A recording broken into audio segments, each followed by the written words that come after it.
हिंदी प्रेमी YouTube channel में आप सभी का हार्दिक स्वागत अभिनंदन। विगत कड़ी में हम सभी रश्मि रथी पुस्तक के द्वितीय सर्ग का भावार्थ को जाने थे। आज हम सभी द्वितीय सर्ग का पाठ को जानते हैं। रामधारी सिंह दिनकर ने रश्मि रथी का जो रचना किया है उसमें कर्ण को नायक के रूप में प्रस्तुत किया गया है और यह वीर रस के भाव से भरा हुआ है। आइए हम सभी द्वितीय सर्ग के पाठ को जानते हैं। कहते हैं, शीतल विरल एक कानन शोभित अत्याधिक के ऊपर, कहीं उच्च प्रसवन चमकते झरते कहीं शुभ्र निर्झर। जहां भूमि समतल सुंदर है नहीं दिखते हैं पाहन, हरियाली के बीच खड़ा है विस्तृत एक उटज पावन। आसपास कुछ कटे हुए पीले धन खेत सुहाते हैं, सशक मूस गिलहरी कबूतर। हवन अग्नि बूझ चुकी गंध से वायु अभी परमाती है, भीनी भीनी महक प्राण में मादकता पहुंचाती है। धूप घूम चर्चित लगते हैं तरु के श्याम छदन कैसे, झपक रहे हों शीशु के अलसित कजरारे लोचन जैसे। बैठे हुए सुखद आतप में मृग रोमंथन करते हैं, वन के जीव विवर से बाहर हो विश्राब्ध विचरते हैं। सूख रहे चीवर रसाल की नन्ही झुकी टहनियों पर नीचे बिखरे हुए पड़े हैं इंदु से चिकने पत्थर। अजिन दर्भ पल्लास कमंडलू, एक और तप के साधन, एक और है टंगे धनुष, तू नीर तीर बरछे भीषण। रह त्रीन कुटीर द्वार पर एक परशु अभाशाली, लहंती पड़ा हो मानो अर्ध अंशुमाली। सभा बढ़ती अजीन दर्भ पर परशु देख मन डरता है, युद्ध शिविर या तपोभूमि यह समझ नहीं कुछ पड़ता है। हवन कुंड जिसका यह उसके ही क्या है ये धनुष कुठार, जिस मुनि की यह शुरुआत उसी की कैसे हो सकती तलवार। आई है वीरता तपोवन में क्या पुण्य कमाने को, या संन्यास साधना में है दैहिक शक्ति जगाने को। मन ने तन का सिद्ध यंत्र अथवा शस्त्रों में पाया है, या कि वीर को ही योगी से युक्ति सीखने आया है। परशु और तप ये दोनों वीरों के ही होते श्रृंगार। कलियुग न तो तप ही करता है न तो उठा सकता तलवार। तप से मनुष्य दिव्य बनता है, षड विकार से लड़ता है। तन की समर भूमि में लेकिन काम खड़ग ही करता है। किंतु कौन नर तपोनिष्ठ है यहाँ धनुष धरने वाला, एक साथ यज्ञाग्नि और असी की पूजा करने वाला। कहता है इतिहास जगत में हुआ एक ही नर ऐसा, रण में कुटिल कलासम क्रोधी, तप में महासूर्य जैसा। मुख में वेद पीठ पर तर्कस, कर में कठिन कुठार विमल। साप और सर दोनों ही थे जिस महान ऋषि के संबल। यह कुटीर है उसी महामुनि परशुराम बलशाली का, भृगु के परम पुनीत वंशधर व्रती वीर प्रणपाली का। हाँ हाँ वही कर्ण की जांघों पर अपना मस्तक धरकर सोए हैं, तरुवर के नीचे आश्रम से किंचित हटकर। पत्तों से छन छन कर बिट्ठी धूप माघ की आती है, पड़ती मुनि की थकी देह पर और थकान मिटाती है। कर्ण मुग्ध हो भक्ति भाव में मग्न हुआ सा जाता है, कभी जटा पर हाथ फेरता, कभी जटा पर हाथ फेरता, पीठ कभी सहलाता है। चढ़े नहीं चितियां बदन पर, पड़े नहीं तृणपात कहीं। कर्ण सजग है उचट जाए गुरुवर की कच्ची नींद नहीं। वृद्ध देह तप से क्रसकाया, उस पर आयुध संचालन। हाय पड़ा झरभार देव पर, असमय यह मेरे कारण। किंतु वृद्ध होने पर भी अंगों में है क्षमता कितनी, और रात दिन मुझ पर दिखलाते रहते ममता कितनी। कहते हैं ओ वत्स पुष्टिकर भोग न तू यदि खाएगा, मेरे शिक्षण की कठोरता को कैसे सह पाएगा। अनुगामी यदि बना कहीं तू, खान पान में भी मेरा सुख जाएगा, लहू बचेगा हड्डी भर ढांचा तेरा। जरा सोच कितनी कठोरता से मैं तुझे चलाता हूं, और नहीं तो एक पाव दिन भर में रक्त जलाता हूं। इसकी पूर्ति कहां से होगी बना अगर तू सन्यासी, इस प्रकार तो चबा जाएगी तुझे भूख सत्यानाशी। पत्थर सी हो मांसपेशियां, लोहे से भुजदंड अभय, नस नस में हो लहर आग की, तभी जवानी पाती जाए। विप्र हुआ तो क्या रखेगा रोक अभी से खाने पर, कर लेना घनघोर तपस्या वै चतुर के आने पर। ब्राह्मण का है धर्म त्याग पर, क्या बालक भी त्यागी हो। जन्म साथ शिलोंच वृत्ति के ही क्या वे अनुरागी हो। क्या विचित्र रचना समाज की, गिरा ज्ञान ब्राह्मण घर में। मोती बरसा बैस बेसम में, पड़ा खड़ग क्षत्रिय कर में, खड़ग बड़ा उद्धत होता है, उद्धत होते हैं राजे, इसलिए तो सदा बनाते रहते वे रण के बाजे। और करे ज्ञानी ब्राह्मण क्या, असी विहीन मन डरता है, राजा देता मान भूप का, वह भी आदर करता है। सुनता कौन यहाँ ब्राह्मण की, करते सब अपने मन की, डुबो रही सोनित में भूपो की लिप्सा रण की। और रण भी किस लिए नहीं जाग से, दुख दैन्य भगाने को, पर शोषक पथभ्रांत मनुज को नहीं धर्म पर लाने को। रण केवल इसलिए कि राजे और सुखी हो मानी हो, और प्रजाएं मिले उन्हें वे और अधिक अभिमानी हो। रण केवल इसलिए कि वे कल्पित अभाव से छूट सके, बढ़े राज्य की सीमा जिससे अधिक जनों को लूट सके। रण केवल इसलिए कि सत्ता बढ़े, नहीं पत्ता डोले, भूपों के विपरीत न कोई कहीं कभी कुछ भी बोले। ज्यो ज्यो मिलती विजय अहम नरपति का बढ़ता जाता है, और जोर से वह समाज के सिर पर चढ़ता जाता है। अब तो है यह दशा की जो कुछ है वह राजा का बल है।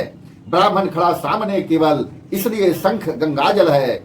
कहाँ तेज ब्राह्मण में अविवेकी राज को रोक सके, धरे कुपथ पर जब भी पाओ वह तत्क्षण उसको टोक सके। और कहे भी तो ब्राह्मण की बात कौन सुन पाता है, यहाँ रोज राजा ब्राह्मण को अपमानित करवाता है। चलती नहीं यहाँ पंडित की, चलती नहीं तपस्वी की, जय पुकारती प्रजा रात दिन, राजा जय यशस्वी की। स्थिर था जो सारे समाज का वही अनादर पाता है, जो भी खिलता फूल बुझा के ऊपर चढ़ता जाता है। चारों ओर लोभ की ज्वाला, चारों ओर भोग की जय, पाप भार से दबी धसी जा रही धरा पल पल निश्चय। जब तक भोगी भूप प्रजाओं के नेता कहलाएंगे, ज्ञान त्याग तप नहीं श्रेष्ठता जब तक पद पाएंगे। असन वसन से हीन दीनता में जीवन धरने वाले, सहकर भी अपमान मनुजता की चिंता करने वाले। कवि कोविद विज्ञान विशारद, कलाकार पंडित ज्ञानी, कणक नहीं कल्पना ज्ञान, उज्जवल चरित्र के अभिमानी। इन विभूतियों को जब तक संसार नहीं पहचानेगा, राजाओं से अधिक पूज्य जब तक न इनको वह मानेगा। जब तक पड़ी आग में धरती इसी तरह अकुलाएगी, चाहे जो भी करे दुखों से छूट नहीं वह पाएगी। थकी जीभ समझाकर गहरी लगी ठेस अभिलाषी को, भूप समझता नहीं और कुछ, छोड़ खड़ग की भाषा को रोक टोक से नहीं सुनेगा। नृप समाज अविचारी है, ग्रीवाहर निष्ठुर कुठार का यह मदांध अधिकारी है। इसलिए तो मैं कहता हूँ, अरे ज्ञानियों खड़ग धरो, हर न सका जिसको कोई भी, भूखा वह तुम त्रास हरो। नित्य कहा करते हैं गुरुवर, खड़ग महाभयकारी है, इसे उठाने का जग में हर एक नहीं अधिकारी है। वही उठा सकता है इसको जो कठोर हो कोमल भी, जिसमें हो धीरता वीरता और तपस्या का बल भी। वीर वही है जो कि शत्रु पर जब भी खड़ग उठाता है, मानवता के महागुणों की सत्ता भूल न जाता है। सीमित जो रख सके खड़ग को पास उसी को आने दो, विप्र जाति के सिवा किसी को मत तलवार उठाने दो। जब जब मैं सरचाप उठाकर कर्तव्य कुछ दिखलाता हूँ, सुनकर आशीर्वाद देव का धन्य धन्य हो जाता हूँ। जियो जियो ऐ वत्स, तीर तुमने कैसा यह मारा है, दहक उठा वन उधर इधर, फूटी निर्झर की धरा है। मैं सकित था ब्रह्मा, वीरता मेरे समक्ष मरेगी क्या, परशुराम की याद विप्र की जाति न गुंज धरेगी क्या। पाकर तुम्हें किंतु इस वन में मेरा हृदय हुआ शीतल, तुम अवश्य ढोवोगे उसको, मुझ में है जो तेज अनल। जियो जियो ब्रह्म कुमार, तुम अक्षय कीर्ति कमाओगे, एक बार तुम भी धरती को निक्षत्रिय कर जाओगे। निश्चय तुम ब्राह्मण कुमार हो, कवच और कुंडलधारी, तब कर सकते और माता पिता किसके इतना भारी।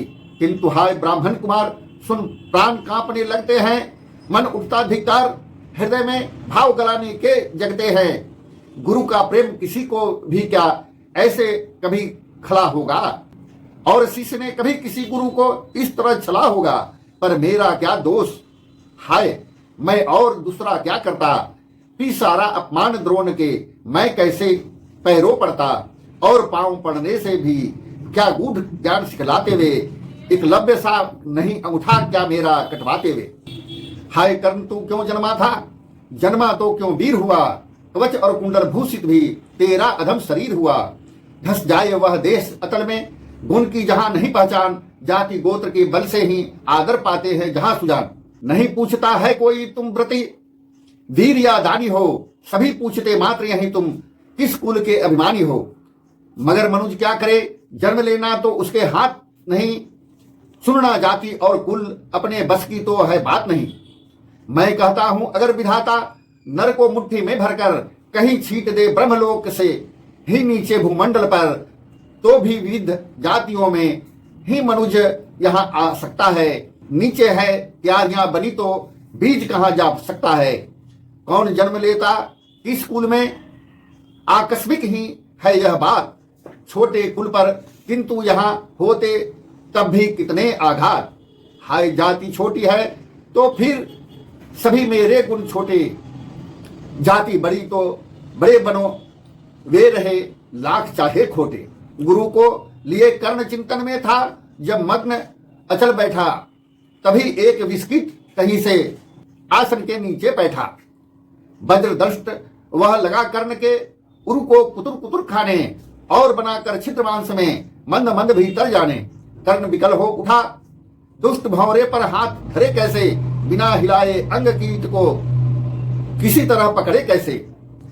पर भीतर उस धसे कीट तक हाथ नहीं जा सकता था, बिना उठाए पांव शत्रु को कर नहीं पा सकता था। किंतु पांव के हिलते ही गुरुवर की नींद उचट जाती। सहम गई यह सोच कर्ण की भक्तिपूर्ण विह्वल छाती। सोचा उसने अतः कीट यह पिए रक्त पीने दूंगा, गुरु की कच्ची नींद तोड़ने का पर पाप नहीं लूंगा। बैठा रहा अचल आसन से कर्ण बहुत मन को मारे, आह निकाले बिना सिलासी सहनशीलता को धारे। किंतु लहू की गर्म धार जो सहसा आन लगी तन में, परशुराम जाग पड़े रक्त को देख हुए विस्मित मन में। कर्ण झपट उठकर इंगितों में गुरु से आज्ञा लेकर बाहर किया कीट को उसने, छत में से उंगली देकर। परशुराम बोले शिव शिव तूने यह की मूर्खता बड़ी, सहता रहा अचल जाने कब से ऐसी वेदना कड़ी। तनिक लजाकर कहा कर्ण ने, नहीं अधिक पीड़ा मुझको, महाराज क्या कर सकता है यह छोटा कीट मुझको। मैंने सोचा हिला डुला तो वृथा आप जग जाएंगे, क्षण भर को विश्राम मिला जो नाहक उसे गवाएंगे। निश्चल बैठा रहा सोच यह कीट स्वयं उड़ जाएगा, छोटा सा यह जीव मुझे कितनी पीड़ा पहुंचाएगा। पर यह तो भीतर धसता ही गया, मुझे हैरान किया। लज्जित हूं इसलिए कि सब कुछ स्वयं आपने देख लिया। परशुराम गंभीर हो गए, सोच न जाने क्या मन में। फिर सहसा क्रोधाग्नि भयानक भभक उठी उनके तन में।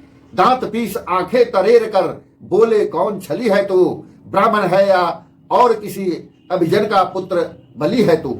सहनशीलता को अपनाकर ब्राह्मण कभी न जीता है, इसी लक्ष्य के लिए नहीं अपमान हलाहल पीता है। सह सकता है कठिन वेदना, पी सकता अपमान वही, बुद्धि चलाती जिसे तेज का कर सकता बलिदान वही। तेज पुंज ब्राह्मण तिल तिल कर जले नहीं यह हो सकता है, किसी दशा में भी स्वभाव अपना वह कैसे खो सकता है। कसक भोगता हुआ विप्र निश्चल कैसे रह सकता है, इस प्रकार की चुभन वेदना क्षत्रिय ही सह सकता है। तू अवश्य क्षत्रिय है पापी, बता न तो फल पाएगा, परशुराम के कठिन शाप से अभी भस्म हो जाएगा। क्षमा क्षमा हे देव दयामय, गिरा कर्ण गुरु के पद पर, मुख विवर्ण हो गया अंग कांपने लगे भय से थर थर। सूत पुत्र मैं शूद्र कर्ण हूं, करुणा का अभिलाषी हूं, जो भी हूं पर देव आपका अनुचर अंतेवासी हूं। छली नहीं मैं हाय, किंतु छल का ही तो यह काम हुआ। आया था विद्या संचय को, किंतु व्यर्थ बदनाम हुआ। बड़ा लोभ था बनु शिष्य में, कार्तवीर्य के जेता का, तपोदीप्त सुरमा विश्व के नूतन धर्म प्रणेता का। पर शंका थी मुझे सत्य का, अगर पता पा जाएंगे महाराज मुझ सुत पुत्र को कुछ भी नहीं सिखाएंगे। बता सका मैं नहीं इसी से प्रभो, जाति अपनी छोटी करे देव विश्वास भावना, और न थी कोई खोटी। पर इतने से भी लज्जा में हाय गड़ा सा जाता हूं, मारे बिना हृदय के अपने आप मरा सा जाता हूं। छल से पाना मान जगत में इलियू है, मल ही तो है। ऊंचा बना आपके आगे, सचमुच यह छल ही तो है। पाता था सम्मान आज तक दानी, प्रतिबली होकर, अब कहाऊंगा कहां स्वयं गुरु के सामने छली होकर। करे भस्म ही मुझे देव, सम्मुख है मस्तक नत मेरा। एक कसक रह गई, नहीं पूरा जीवन का व्रत मेरा।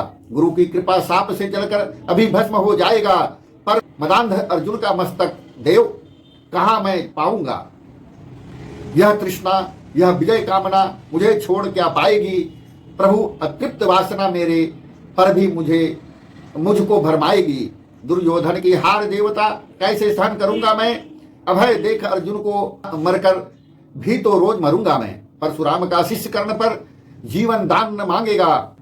बड़ी शांति के साथ चरण को पकड़ प्राण निज त्यागेगा। प्रस्तुत हूं दे साप, किंतु अंतिम सुख तो यह पाने दें। इन्हीं पाद पद्मों के ऊपर मुझको प्राण गंवाने दें। लिपट गया गुरु के चरणों से विकल कर्ण, इतना कहकर दो कनिकाएं गिरी अश्रु के गुरु के आंखों से बहकर। बोले हाय कर्ण, तू ही प्रतिभट अर्जुन का नामी है। निश्चल सखा धृतराष्ट्रों का विश्व विजय का कामी है। अब समझा किस लिए दिन रात तू वैसा श्रम करता था। मेरे शब्द शब्द को मन में क्यों सिपीसा धरता था। देखे अगणित शिष्य द्रोण को भी कर्तव्य कुछ सिखलाया, पर तू जैसा जिज्ञासु आज तक कभी नहीं मैंने पाया। तूने जीत लिया था मुझको निज पवित्रता के बल से। क्या था पता लुटने आया है कोई मुझको छल से। किसी और पर नहीं किया वैसा स्नेह मैं करता था। शान पर भी धनुर्वेद का ज्ञान कान में भरता था। नहीं किया कर्पण्य दिया जो कुछ था मेरे पास रतन। तुझमें निज को सौंप शांत हो, अभी अभी प्रमुदित था मन। पापी बोल अभी भी मुख से, तू न सूत रथ चालक है। परशुराम का शिष्य विक्रमी, विप्रवंश का बालक है। सूत वंश में मिला सूर्य सा कैसे तेज प्रबल तुझको।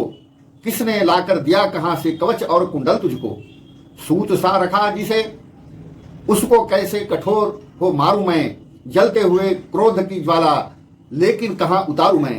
पद पर बोला कर्ण, दिया था जिसको आंखों का पानी। करना होगा ग्रहण उसी को, अनल आज हे गुरु ज्ञानी।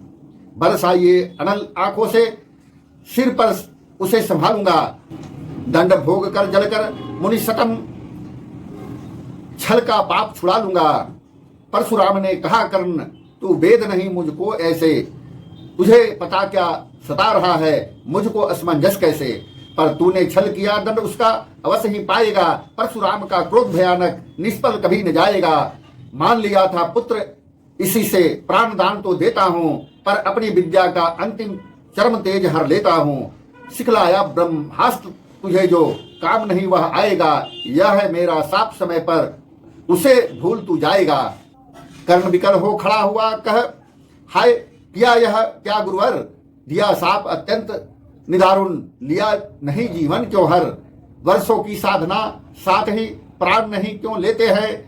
अब किस सुख के लिए मुझे धरती पर जीने देते हैं। परशुराम ने कहा कर्ण, यह साप अटल है सहन करो। जो कुछ मैंने कहा उसे सिर पर ले सादर वहन करो। इस महेंद्रगिरी पर तुमने कुछ थोड़ा नहीं कमाया है। मेरा संचित निखिल ज्ञान तूने मुझसे ही पाया है। रहा नहीं ब्रह्मास्त्र एक, इससे क्या आता जाता है। एक शस्त्र बल से नबीर कोई सब दिन कहलाता है। नई कला नूतन रचनाएं, नई सूझ नूतन संधान। नए भाव नूतन उमंग से वीर बने रहते नूतन। तुम तो स्वयं दीप्त पौरुष हो, कवच और कुंडलधारी। इसके रहते तुम्हें जीत पाएगा कौन सुभट भारी। अच्छा लोवर भी की विश्व में तुम महान कहलाओगे। भारत का इतिहास कीर्ति से और धवल कर जाओगे।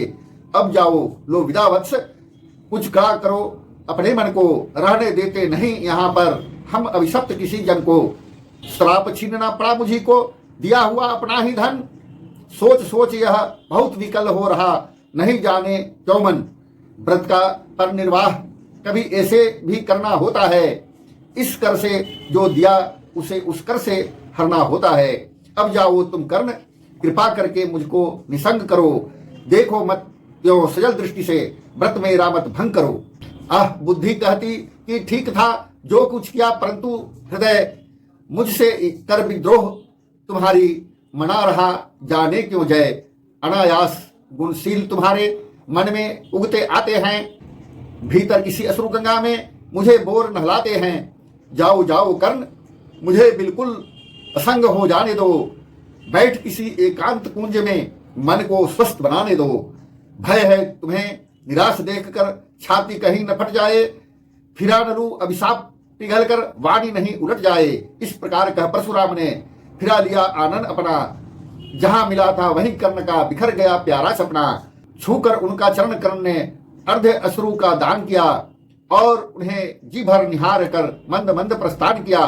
परशुधर के चरण की धूली लेकर उन्हें अपने हृदय की भक्ति देकर निराशा से विकल टूटा हुआ सा, किसी गिरी श्रृंग से छुटा हुआ सा, चला खोया हुआ सा कर्ण मन में कि जैसे चांद चलता हो गगन में। इस तरह से द्वितीय सर्ग का पाठ पूर्ण होता है। आगे की कड़ी में तृतीय सर्ग का भावार्थ, उसके पश्चात तृतीय सर्ग का पाठ को जानेंगे। आज के लिए इतना ही। बहुत बहुत धन्यवाद, आभार।